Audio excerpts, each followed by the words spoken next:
Okay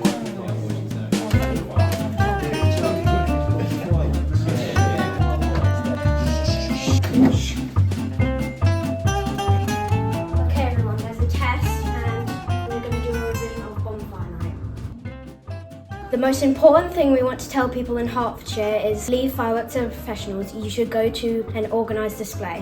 What other advice do we have? Will, do you have an answer? If you're going to set fireworks off at home, you should buy from a reputable retailer. That's right. Charlie? Well, miss, in my revision notes it says that you should keep fireworks in a closed box and remember to read and follow all the instructions. Very good. Sam? You shouldn't set fireworks off near trees, fences or sheds. Excellent. Loki?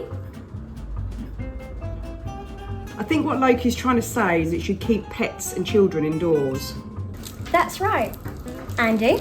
Fireworks should be lit at an arm's length with a taper and stand well back. And remember, Never go back to a lit firework.